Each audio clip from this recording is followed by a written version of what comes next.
hablar de esto en forma y tiempo adecuado, creo que puede salvar, o sea, puede cambiar la experiencia completamente de lo que vive la persona, ¿no? Abrirlo y poder justo acercarse con un especialista o poder simplemente ser escuchado, creo que es muy importante porque no hablarlo no va a hacer que no exista, ¿no? Entonces creo que de ahí va mucho.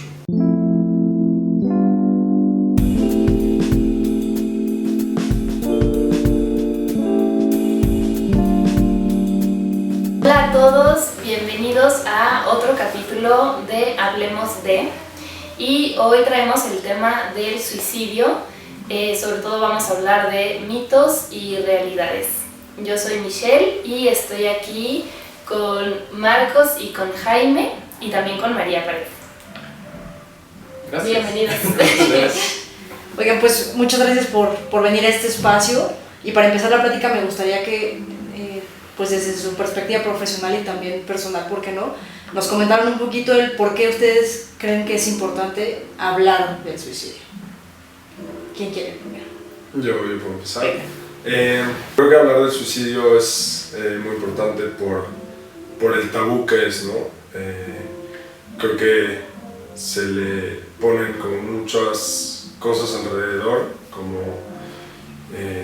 que lo hacen como un tema muy difícil, ¿no? Como al final de todo nos cuesta acercarnos al dolor, entonces por lo mismo lo tratamos de evitar, ¿no? Entonces creo que hablar del tema puede, al final de todo, en este caso, salvar vidas, por el hecho de, pues, que hay gente que sufre el tema, ¿no? O sea, no por no hablar de esto implica que no existe un tema.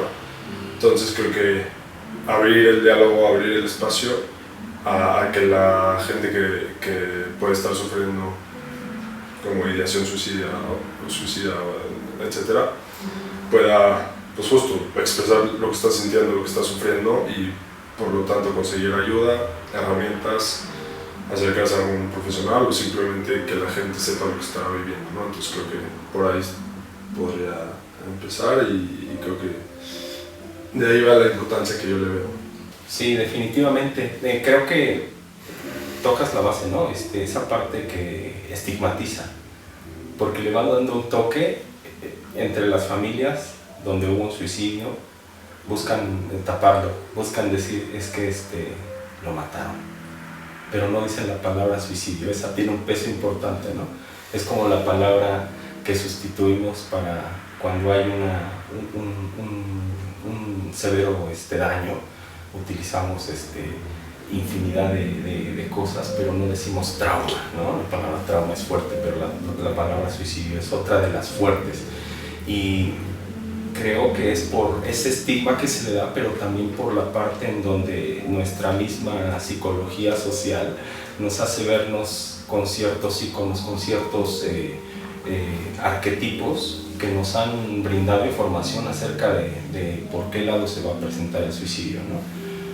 Me parece que hay dos muy importantes en la historia, ¿no? Uno de ellos en la parte de edípica, en la parte donde Yocasta se quita la vida y su hija Antígona se quita la vida también, y las dos lo hacen con la intención de imponerse, ¿no? Bueno, lo hacen ver de esa manera, ¿no?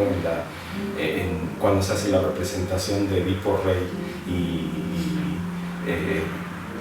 toda la parte consiguiente es poner la atención en que tanto Yocasta como Antígona buscaron quitarse la vida para no obedecer las reglas que ya estaban establecidas, para no ver el resultado de lo que estaba ocurriendo. Entonces fue en cierta forma como rebeldía, y en la actualidad se sigue viendo de esa forma, ¿no? En cuanto se muere una persona, bueno, en cuanto se quita la vida a la persona, de inmediato escuchas como mito el que y le dejó una nota a su papá, porque era bien tremendo el papá con esa persona, ¿no? O que le dijo a la mamá, le dijo algo, o fue por la novia, sí, porque la novia lo hizo como quiso, entonces, o el novio, o quien sea, ¿no? Ese es el primero, ¿no? Y el segundo, por parte de Judas Iscariote, en donde fue por traición. Entonces, esos estigmas van acompañando y de hecho, bueno, hasta apenas se ha visto que incluso tuvo repercusiones hasta para poder enterrar a una persona que se había quitado la vida, ¿no? Estamos hablando de este lado del mundo, ¿no? Pero también la parte del suicidio en las culturas orientales, como los japoneses o como las personas que siguen el Islam, tienen una idea completamente diferente, ¿no? Ahí no utilizan estos estigmas, al contrario, tienen un honor para poder hacerlo. Japón es uno de los países donde más suicidios hay en el mundo y hay unos programas padrísimos para prevenir el suicidio, pero su esencia es que es por honor, ¿no? Los kamikazes, el quitarte la vida tú solo, ¿no? En la parte islámica también, el quitarte la vida para servir a más parte del pueblo, porque vas a ser honrado tú. Entonces creo que tiene esos elementos que son bastante contundentes para poder hablar del suicidio. Sí, pues yo nada más para no abarcar mucho tiempo, solamente diría que es importante hablarlo porque es algo que pasa y que ha pasado siempre, y entonces un espacio para hablarlo vale la pena. Desde su posición creen que sea para qué el suicidio, o sea, el suicida para qué lo hace, porque hay una tendencia que dice que es una resolución. ¿Ustedes qué creen al respecto? Yo también sobre eso hay varios mitos, que bueno, por lo mismo también puede haber varias explicaciones. También un mito creo que puede ser para llamar la atención, como para castigar, que bueno, también estaría bien como poner en duda eso. Yo creo que el suicidio es simplemente como decías, una solución una solución a un dolor emocional muy intenso, muy insoportable, en donde la persona no tiene las herramientas para lidiar con lo que está sintiendo y simplemente decide ponerle fin a ese sufrimiento. Creo que yo lo podría ver por ahí. Bueno, ahí sería dejando un poco de lado los otros tipos que estaba hablando ahorita Jaime, como Marcos, como los kamikazes y eso sería otra cosa completamente. Que justo muchos mitos van alrededor de por qué lo hacen, ¿no? Y hay muchísimos, por egoísmo, o sea, como por querer castigar, ¿no? Entonces, pero bueno, yo creo que es muy... Esta es muy de la parte que estudia Neil Durkheim.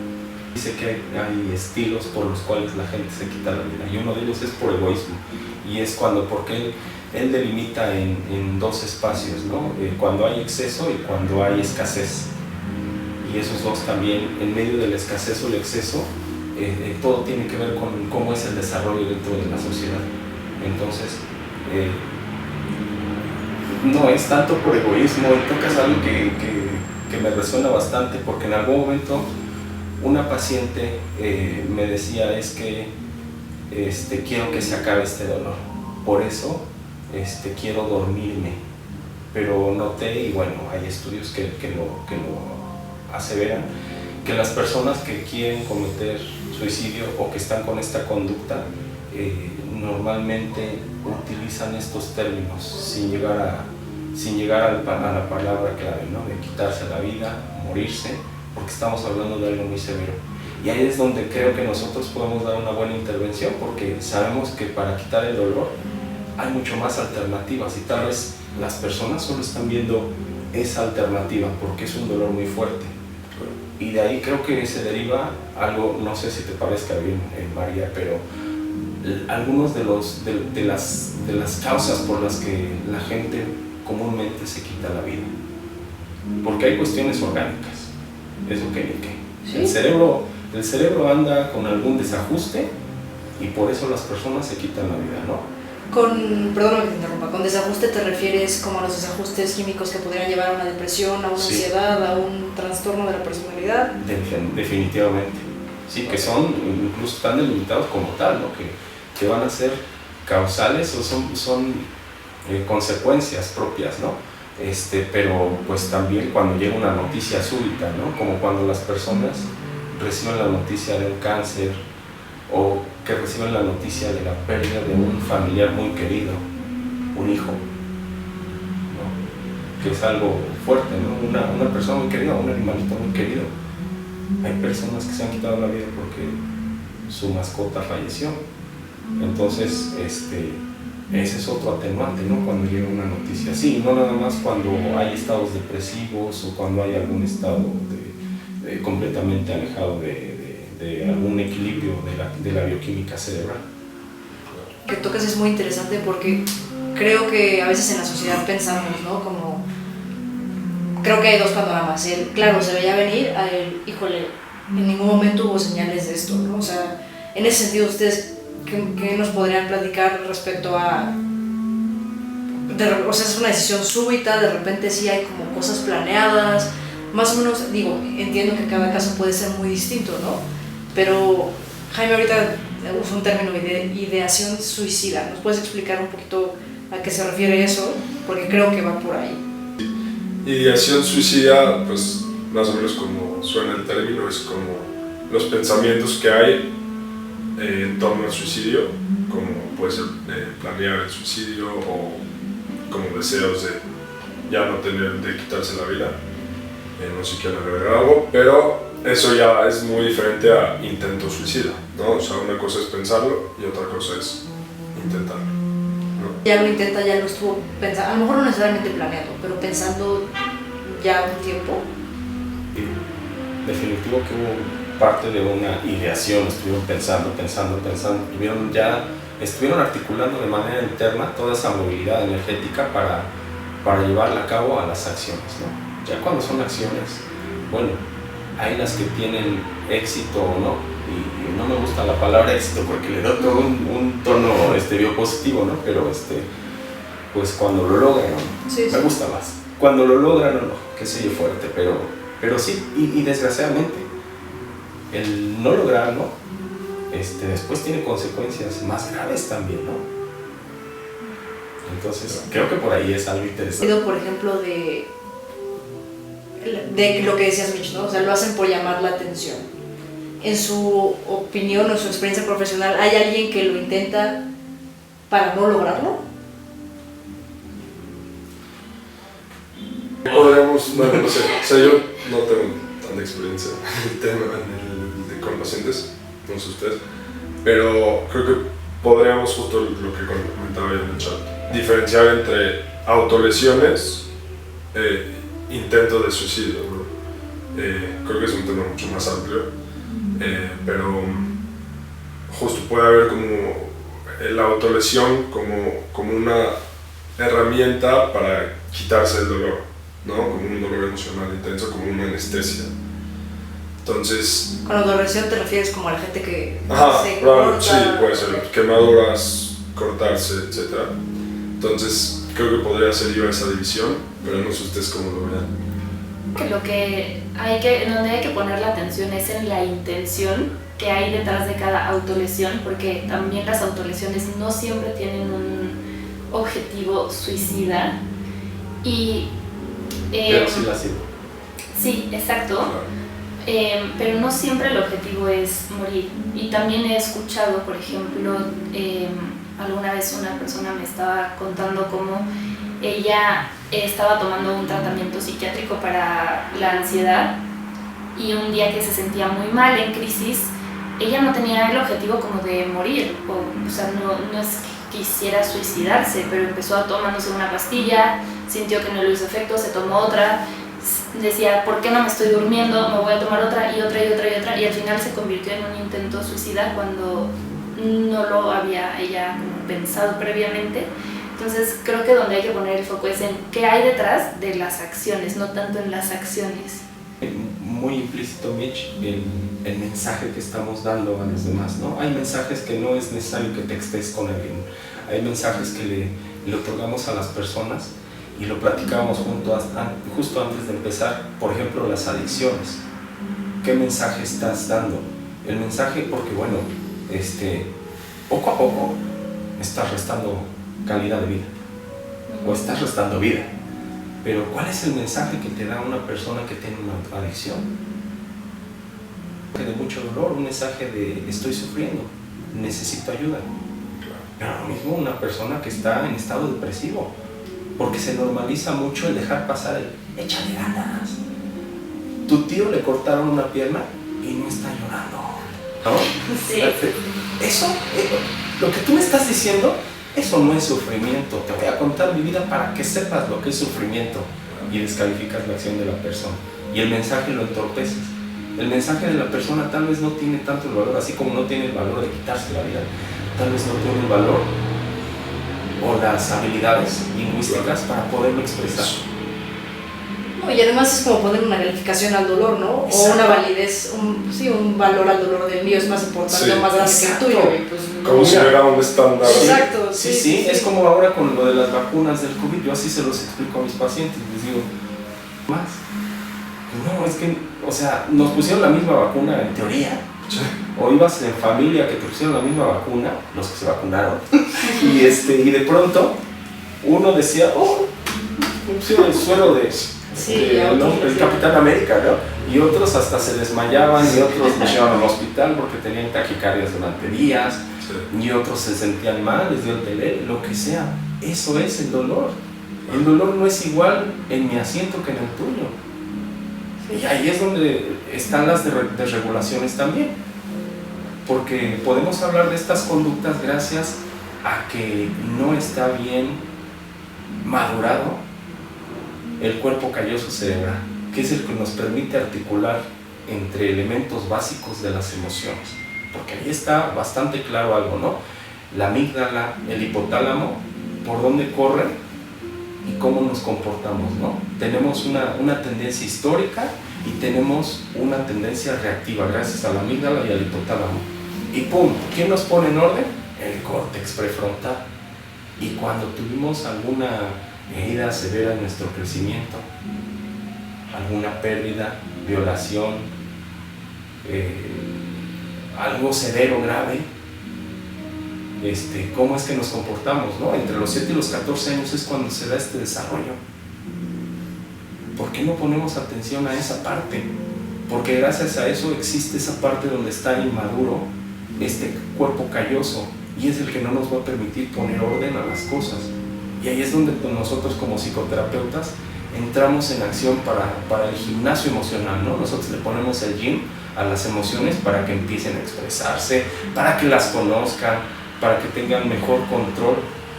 Entonces esa eficiencia nos permite una disminución en ese sentido.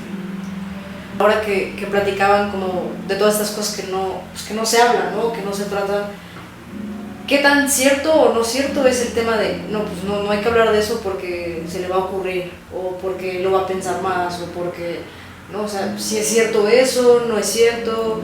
¿Qué pasa si alguien llega y nos dice, oye, tiene la valentía de expresar lo que está pasando y lo que pues está pensando, y entonces qué tan cierto es? No, mejor lo aviento debajo de la almohada porque pues, o no, vamos a hablarlo y te ayudo a buscar ayuda. Porque no queremos lidiar o no sabemos lidiar con las emociones de otros, ¿no? Sí, pero además también como este tema de, pues casi, no te voy a hablar a los hijos, no te voy a hablar de sexualidad porque, claro, pues entonces vas a querer hacerlo a los 15 años, y es como, no, brother, háblale a tus hijos de sexualidad porque los va a ayudar a protegerse, ¿no? totalmente. Digo, son panoramas distintos, claro está, pero ¿qué tan cierto o falso es esta Hay parte formas y de... hay edades, ¿no? Sí, de acuerdo. Igual para esto, o sea, como lo recibes, que hay que buscar el acercamiento a un especialista.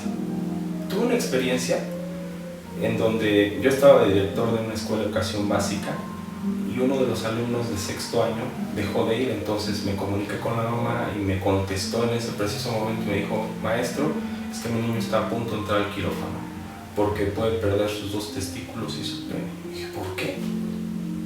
Porque a uno de sus compañeritos se les ocurrió hablar acerca de masturbarse con un bistec y mi hijo lo hizo y se llenó de una bacteria y nos dimos cuenta hasta que olía horrible mi hijo. Ay, pobre. Y estaban casi gangrenados los testículos. Qué horror. Si te llega tu hijo y te dice, oye, pa, pues es que mi cuate me dijo que me masturbara con un bistec, tal vez ya trae la idea. Lo que puedo hacer es acercarlo con un profesional. ¿Qué profesional puedo hacer yo como papá? Tal vez yo no tengo todos los estudios que pueda tener un sexólogo, un pediatra, un ginecólogo, el huesero, o vete con... Pero nunca vas con el especialista. El especialista es el que te va a guiar por dónde. Por eso estudiamos. Es como cuando una pareja tiene un problema y lo primero que hacen es correr con la amiga, correr con el amigo. No, lo que vas a hacer ahí es dividir la pareja más, porque esa persona va a tomar partido contigo y no estás tomando una confrontación seria al respecto. Si lo que quieres es arreglar las cosas, ve con el psicoterapeuta. Y pasa con esta parte, ¿no? Si un amigo te está diciendo que se quiere quitar la vida, si no sabes qué hacer, busca ayuda, porque tú puedes ser parte de sus redes de apoyo. Pero entonces la idea es, sí, hablemos de, ¿no? O sea... Sí, eso que es el equivalente a decir, ay, ahorita está viendo mucha gente homosexual.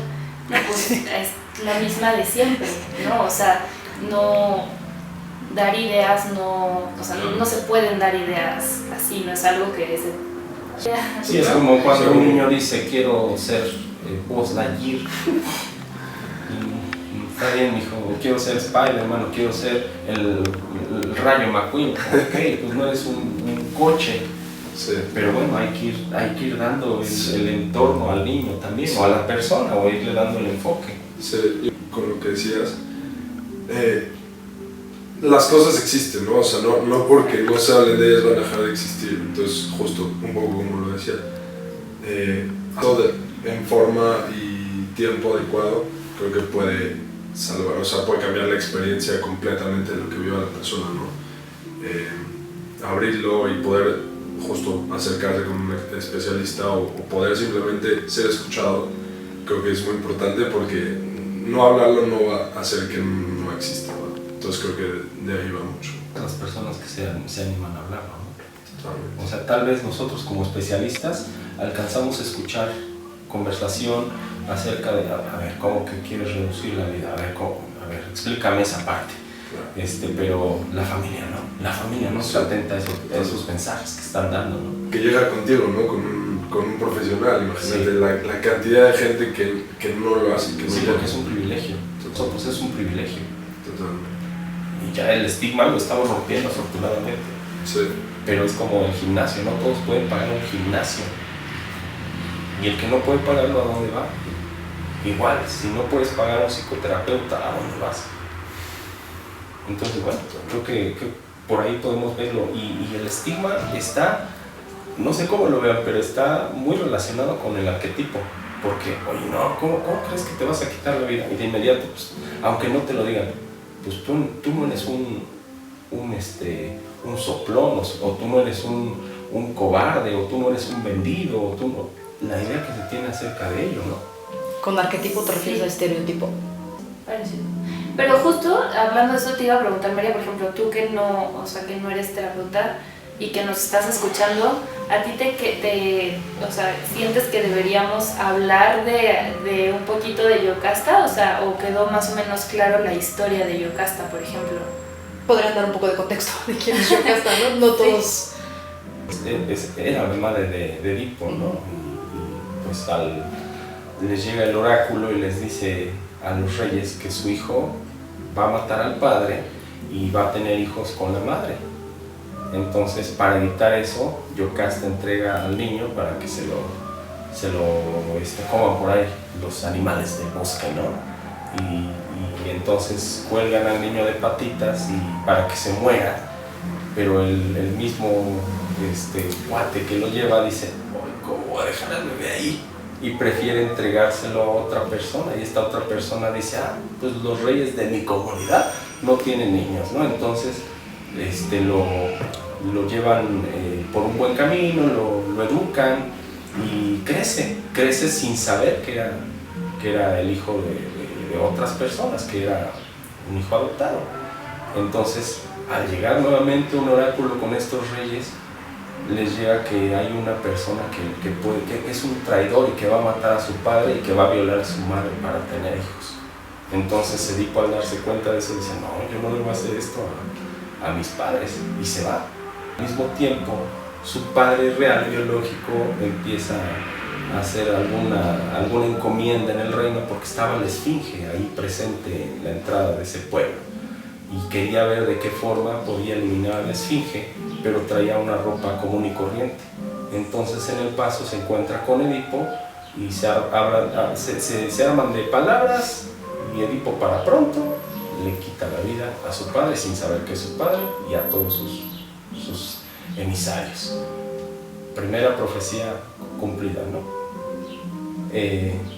Va pasando por donde está la esfinge y la esfinge le suelta el acertijo y él resuelve el acertijo y la esfinge se avienta al acantilado, ¿no? Las palabras para los griegos tenían un valor importante, ¿no? Y más la palabra acerca de un acto que se había prometido. Entonces, la promesa para la persona que derrotara a la esfinge es que se quedaran con Yocasta, que era una mujer madura pero muy guapa, y total, llega Edipo y dice, me gusta, y segunda profecía cumplida, ¿no? Pues ya después de tiempo se sabe todo, y es donde Yocasta se quita la vida, y donde Edipo se pincha los ojos para no ver lo que está sucediendo, y es desterrado, ¿no? Pero ya tenían 4 hijos, dos niños, 2 niñas. Ídola, ¿no? También. Casual. Oigan, Sí. y ahorita que, digo, me acordé por el tema de la familia, ¿no? O sea, ¿qué tan importante es en una familia platicar cuando sí hubo un caso de suicidio? ¿Por qué es importante o no es importante? ¿Mejor lo ocultamos, no lo ocultamos? Yo creo que es importante, como cualquier cosa que sucede y que es fuerte en una familia, es importante hablarla. Sobre todo cuando hay niños que viven algo así, bueno, y también los adultos, ¿no? Pero pues creo que más los niños necesitan entender para poder procesar lo que sienten. Y porque ahí, cuando suceden crisis, las personas generalmente tomamos símbolos de lo que sucede. Entonces, por ejemplo, un suicidio puede resignificar en todos lo que es la muerte. O sea, le ponemos significado a la muerte a través de cómo la vivimos. Y si la vivimos a través de un suicidio de un familiar, pues el significado probablemente esté como cargado de muchas emociones negativas. Entonces, bueno, creo que es importante hablarlo justo para ir moldeando ese significado hasta donde se pueda. No sé ustedes cómo vean. No, me gustó. Es que sí, completamente, porque mira, me recuerda a Anna Schutzenberg, quien empieza con todo esto no de las constelaciones como habla, como se habla más reciente, pero ella, post Segunda Guerra Mundial, empieza a recibir pacientes que estuvieron en los campos de concentración y los logra ver con muchos traumas. Pero después empieza a ver a los hijos de estos pacientes y tienen los mismos traumas y le llama mucho la atención. Mal Bulling, ya más reciente, 80s, 90s, empieza a ver que esto que decía Anna Schutzenberg era real, y él lo empieza a experimentar con ratas en la Universidad de Pittsburgh. Pone unas ratas y pone un machuquillo de la flor del cerezo, y en ese momento les pone una descarga eléctrica cada vez que están oliendo el machuquillo del cerezo. Entonces se predisponen a elevar su nivel de cortisol. Les hacen pruebas con el hisopo y sí, cortisol alto. Machuquillo, toque, cortisol alto. Sí.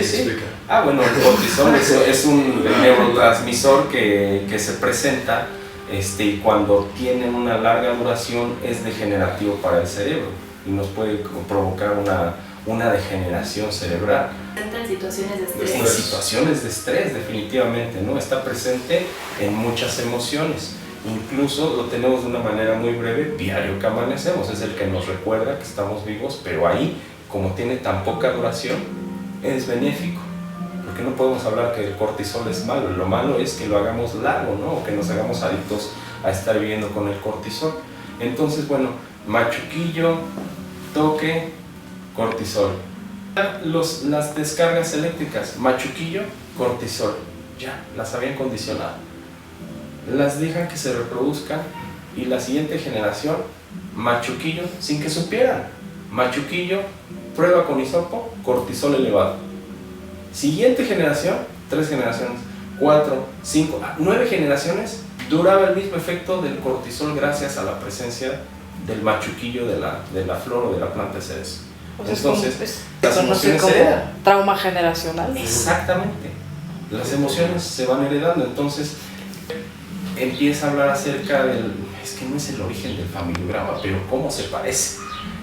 Porque hace de notar cómo en nuestro árbol genealógico existen este tipo de secretismos que al ocultarlos no van a tapar nada de lo que existe.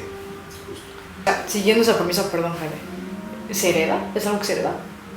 Se heredan las maneras de resolver emocionalmente. Se hereda ese secretismo con el cual vas resolviendo. Una familia en donde las tías tuvieron a sus hijos, pero nadie sabe quiénes son los papás.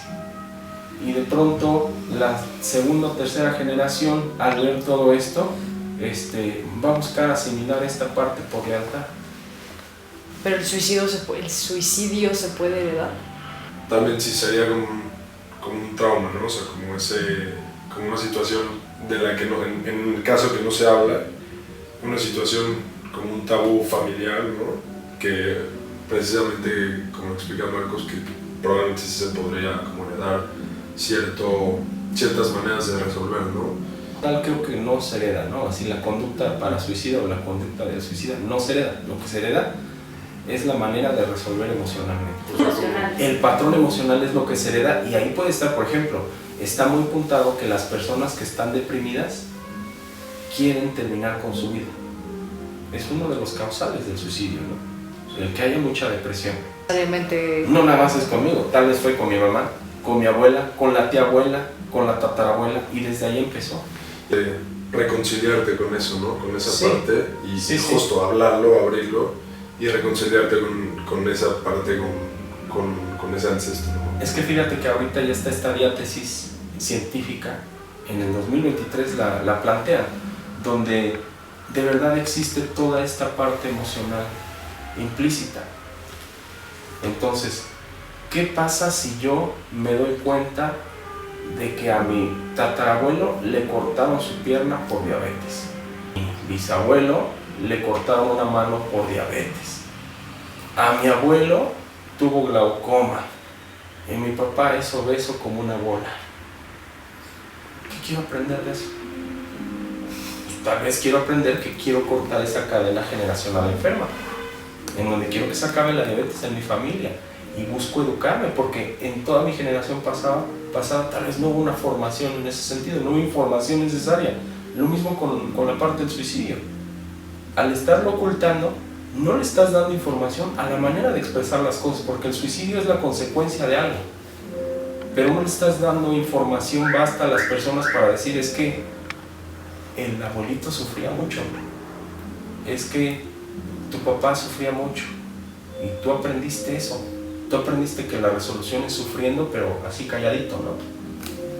Y que no es, o sea, no es que lo aprendas directamente, que alguien te diga, tú tienes que responder con sufrimiento.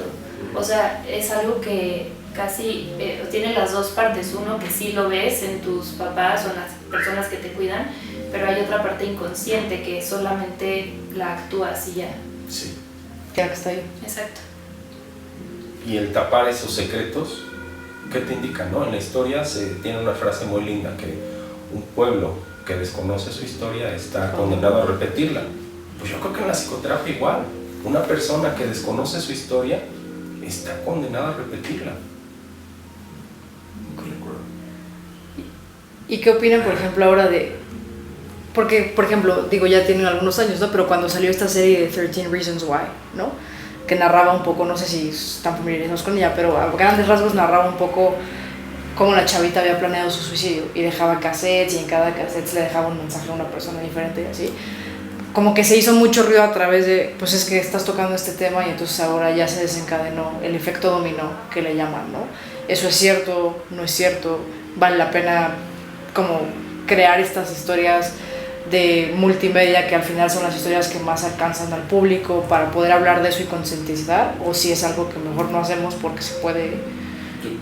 Sí, la serie, pero definitivamente creo que vale la pena hacer ese tipo de contenido, depende, o sea, claramente de cómo esté dependiendo llevado. las formas, ¿no? De cómo esté llevado a cabo, de cómo se aborde, Si solamente es ponerlo por ponerlo y por llamar a gente, creo que no, pero hay que ver las formas, ¿no? Por eso digo, no he visto la serie, pero sí es importante abrirlo, justamente porque puede llegar a mucha gente que se puede identificar y si es de la manera correcta puede salvar vidas, ¿no? Otra vez, o sea, poder tomar las decisiones correctas, poder buscar ayuda. Pero repito, no sé cómo sea la serie y no sé cómo esté. O sea, no necesariamente esa serie, Sí, ¿no? O sea, que sí, se toque en sí. una película, en un capítulo en específico en una serie, que se hagan libros, ¿no? O sea, sí, de ficción, pues, ¿no? Por ejemplo, con esa serie algo que yo me acuerdo, yo sí vi la serie, y más desde mi lado personal que profesional, pero me acuerdo que hubo como un fenómeno después de la serie, o sea, porque justo la serie se trata de 13 razones, o sea, como que, si me estoy acordando bien, creo que incluso son 13 capítulos en los que en cada capítulo ella expone una razón por la que se decide suicidar. Y lo que yo empecé a ver, pero como que yo ya estaba más grande que los chavitos, pero todavía no era terapeuta, entonces como que estaba yo en un limbo raro, pero sí lo llegué a ver en las generaciones de abajo, que empezaron a hacer cadenas como de... Sí, y pero por ejemplo ponían como, pues mis 13 razones serían estas, o como cosas así que me acuerdo que en su momento a mí me alarmaron, como, ay no, pero ahorita que veo para atrás digo como, bueno, al final, si la serie te lleva a explorar y a autoconocerte, pues creo que está bien. Yo creo que nada más debe de estar alguien, o sea, si la vas a presentar con alguien muy chico, como ahora se tiene, que tienes acceso a todo, Sí. creo que hay que tener supervisión, porque si está en las manos inadecuadas, creo que no es tan agradable. Sí. Y ahorita Mitch dijo algo muy importante, que es el tema de que la gente lo estaba expresando, ¿no? Ajá. ¿Qué tan cierto o no cierto es el tema de si lo dicen si lo dicen no lo va a hacer? Es falso. Nos pueden... No, yo creo que depende también cada caso, ¿no? Pero creo que es falso porque volvemos a esto de la ideación suicida, ¿no? Cuando uno tiene pensamientos y te está dando señales es porque necesita ayuda, ¿no? Bueno, digo, cada caso es diferente, ¿no? Puede que pase, puede que no pase, pero creo que no puedes dar por hecho que no lo va a hacer porque es como una... Pues... Sí. Puede O sea, acabar. desde mi punto de vista, creo que el hecho de que lo digan sí implica que están pidiendo ayuda de una u otra forma, entonces hay un poco más de herramientas a que en la persona que no lo dice y tal vez de ahí sale el dicho. Pero yo creo que no significa que la persona que lo dice no lo va a hacer. Claro. Solamente creo que hay tal vez un poco más de, pues sí, como por dónde mover las cosas. ¿De ayuda, por así decirlo? Sí. Okay. Formación, recuerdo una profesora que era psicoanalista y me dio la clase de psicopatología de lo normal. Entonces, recuerdo muy bien que ella siempre estaba en su pose de soy la psicoanalista, pero ese día salió de la pose y nos dijo desde su experiencia: cuando vean una persona que les dice lo quiero matar, la quiero violar, lo quiero violar o me quiero quitar la vida, pongan atención de inmediato, porque son señales que son ciertas. Ahondando en eso, pues sí, o sea, cuando una persona está anunciándote que quiere disminuir su vida, y no necesariamente porque esté deprimida, porque el estado depresivo no ocurre. Cuando se autorregula es cuando puede ocurrir. ¿Es con eso? Sí, cuando una persona está deprimida, su nivel de energía está bajo, entonces no tiene la fortaleza como para llegar a consumar el acto. Pero el detalle es cuando la sacas de la depresión y no ha abordado realmente el conflicto por el cual está así. Ese sí es peligroso, porque ahora sí con fuerza puede ejecutar el lastimarse o quitarse la vida, ¿no? Entonces creo que sí es importante poner atención a todos estos detalles. Y por ejemplo, en el día a día, ¿cuáles son, además de las señales que mencionas, señales en las que nosotros podemos poner atención? Al principio las adicciones, como en un tema de, a lo mejor es un daño que te vas haciendo constantemente, ¿no? Y qué tan fácil o no tan fácil es que una acción de esas que pues te hace daño poco a poco te lleve a o se considere la voluntad de querer quitarse la vida o dañarse. O sea, ¿cómo podemos poner atención o cuáles son las cosas a las que tenemos que poner atención? Es un proceso, ¿no? O sea, yo creo que sí, no es de 0 a 100. Creo que muchos de Con los... sus salvedades cuando es algo súbito. Por ejemplo... hay personas que se enteran que tienen un cáncer claro, terminal claro, y quieren acabar con su vida ya. Claro, sí. Hay varias. Sí, hay varias. Pero bueno, sentimientos como desesperanza, yo creo, como el sentirse que está estancado y que así se va a quedar para siempre. También el pensamiento de ser una carga para los demás, creo que es muy común, como prefiero quitarme la vida y ya por su bien, ¿no? O sea, para que ya no estén cargando conmigo. No sé qué otra cosa se les ocurre. Como cartas de despedida. Sí, aunque creo que es una pregunta muy complicada y también un poco delicada, sobre todo porque en general el suicidio, algo que siempre deja en las personas que se quedan, es culpa. La culpa a veces está como muy alrededor del cómo no te diste cuenta si había señales. Siempre hay señales. Entonces siento que las señales son muy personales en cada quien y creo que no siempre están disponibles para que otros las lean. Sí. Okay. Hace poquito, creo que el año pasado, del Manchester, en donde iban dos aficionados del Manchester y uno tenía una cara con aplanamiento emotivo, ¿no? Estaba así, serio, seco.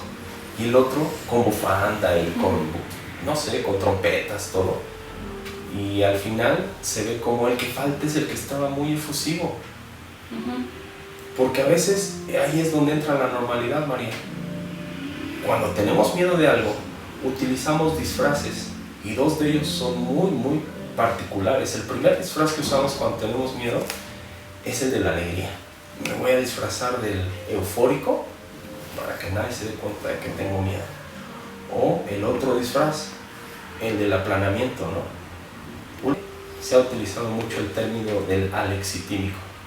Alexitimia es una condición, no es una condición, es una enfermedad, definitivamente. Y no, o sea, esa no puedes sentir las cosas. Tú metes la mano a la freidora y no tienes dolor. Entonces es distinto al aplanamiento afectivo. Entonces utilizas esa careta de seriedad o de aplanamiento emocional y no te das a conocer. Y en ese comercial se ve bastante, ¿no? Entonces, como dice Mitch, no es posible detectarlo. O sea, sí es bueno el ir explorando si hay conductas depresivas en las personas, si hay ideaciones en las personas, si su vocabulario va cambiando, si hay mucha retroflexión, porque las personas que también se aguantan todo se están lastimando poco a poco, pero pueden presentar conductas suicidas. Las personas que estallan en violencia con facilidad pueden considerarse también en riesgo de una agresión suicida, ¿no? Porque al final el acto del suicidio es una agresión hacia uno mismo muy fuerte. O sea, tiene un componente agresivo muy importante. Y como dices, muy, muy importante tomar en cuenta los de alrededor, ¿no? La culpa que genera y como dijiste muy bien, el hecho de no siempre o casi nunca son fáciles de detectar las señales. Justo escuchaba como el hecho de mi mamá me dijo que te quiero mucho, ¿no? Ajá. Y eso no, y yo no tengo por qué estar pensando que se está despidiendo. Ajá. ¿Entiendes? Entonces, sí. justo también quitar ese peso y esa culpa de los alrededor. Justo, creo que es súper importante lo que aclaran, ¿no? De decir, no todos los casos son iguales y pueden ser por diferentes razones y no necesariamente hay señales o hay señales que podemos ver, ¿no? Y justo una de las preguntas que quería hacer, como para ir cerrando, es, ¿existen culpas? ¿Existen culpas? ¿Alrededor de alguien que se quita la vida? O sea, pero genuinamente es culpa de alguien. O sea, como, como si alguien es responsable. Ajá. O sea, yo creo que es algo que es algo que pasa, o sea, y que todo es una dinámica entre las personas que me rodean y yo cómo me relaciono con ellas, pero para mí el suicidio viene más de una relación con uno mismo, con la vida. Ahí puede que esté dañado el cómo me relaciono conmigo y con los que me rodean, pero no es responsabilidad de nadie.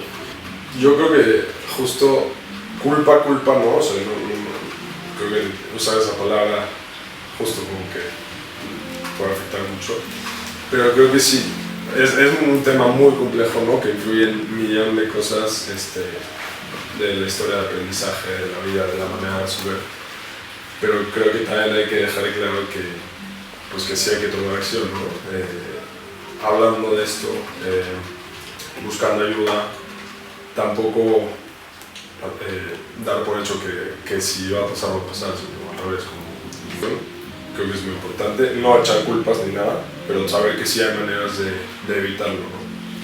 Creo que me quedaría con eso. Viene a darnos un mensaje nada más. Toca la puerta y te dice, ya viste lo que pasó. Y tú sabes cómo recibes ese mensaje.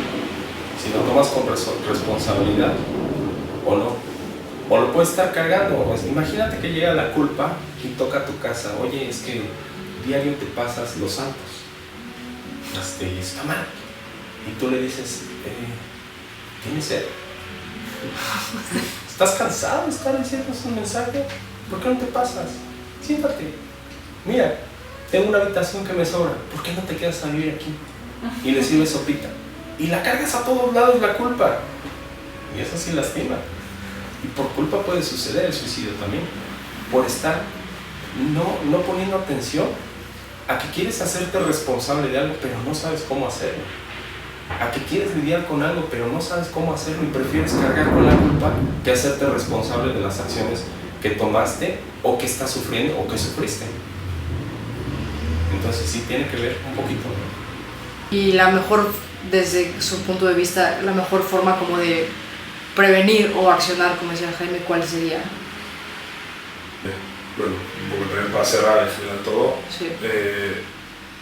Tener empatía con estas personas, no estigmatizar el tema, no culpabilizarlos de como intentaste suicidarte, eres un egoísta, eres un tal, sino realmente poder entender por lo que están pasando, el sufrimiento que están cargando y entender que pues justamente no están sabiendo cómo lidiar con él, ¿no? Entonces creo que de ahí partimos, hay que partir de ahí y justo abrir el tema, abrir el diálogo de la manera, de la forma y el momento correcto, ¿no? Como Apenas estaba platicando con una amiga, psicoterapeuta también, y le decía que es bastante chistosa la manera en la que de pronto abordamos algunas cosas. Por ejemplo, si yo lo que quiero es hacer una detección de necesidades de capacitación como pedagogo en un área, ¿qué hago? O sea, un pedagogo de revista va a hacer una encuesta. Un mercadólogo que quiere hacer algo y te sale con que va a hacer volantitos, es de revista ese brother. Lo mismo un psicoterapeuta que te dice, vamos a hacer una campaña de prevención del suicidio. No me hagas que sea de revista, ¿no? O sea, creo que lo más importante es una comunicación activa. Y por comunicación activa no es estar, sí, tienes razón, sí. No es dormirte cuando el otro está hablando, eso no es activo. No es decir que sí a todo y no. Es estar de acuerdo o en desacuerdo. Es acalorar la comunicación y hacerte un lado y regresar y continuar con las cosas. Creo que la palabra es la parte más sanadora para cualquier persona y es nosotros lo que hacemos. Escuchar a las personas y que escuchen sus palabras y que escuchen mediante el contacto con nosotros para poder tener una resolución más agradable, más sana, mucho más asertiva. Bicho. Sí, Yo la verdad desde que estábamos planeando el podcast, ¿no? Y cuando decían vamos a hablar de mitos y tal vez metemos prevención, yo dije, pero ¿cuál es la prevención? O sea, y creo que es una cosa gigantesca que tendríamos que abarcar, o sea, que no como, o sea, los terapeutas tampoco somos responsables de la prevención del suicidio. Porque creo que va mucho más allá. Entonces creo que lo que podemos hacer es esto que estamos haciendo ahorita, que es abrir el espacio para la gente que lo necesite, pero pues eso, o sea, es resumir eso, abrir el espacio y recibir con empatía. Ok, y por último, cada uno un mensaje que quiera dejar, ya sea una persona que está pasando por un dolor inmenso que hoy parece que no hay otro libro que leer, o alguien que ha perdido a alguien, o alguien que ve algo y no sabe cómo ayudar, ¿qué diría?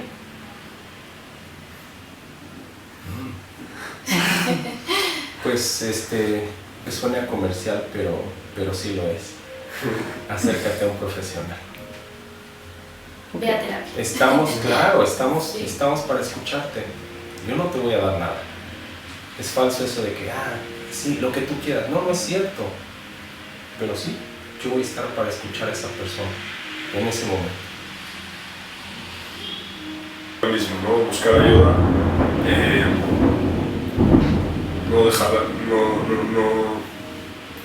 no dejarlo al aire, tomar la decisión, acercarte y abrir, ¿no? Abrir lo que estás sintiendo, lo que está pasando en tu mundo interior y no mucho más. Bueno, no tiene que ser así. Existen muchas formas y podemos escoger cómo vivir y, o sea, movernos cuando la cosa está siendo difícil. Hay formas, o sea, como sí hay otras alternativas, ese sería el mensaje. Ok, pues sería todo. Muchísimas gracias por su participación, por su tiempo, y esperemos que este capítulo haya sido de ayuda. Cualquier duda, comentario, estamos abiertos para siempre poder tocar temas diferentes o volver a tocar los mismos desde otra perspectiva. Y pues muchas gracias. Gracias a ustedes, gracias.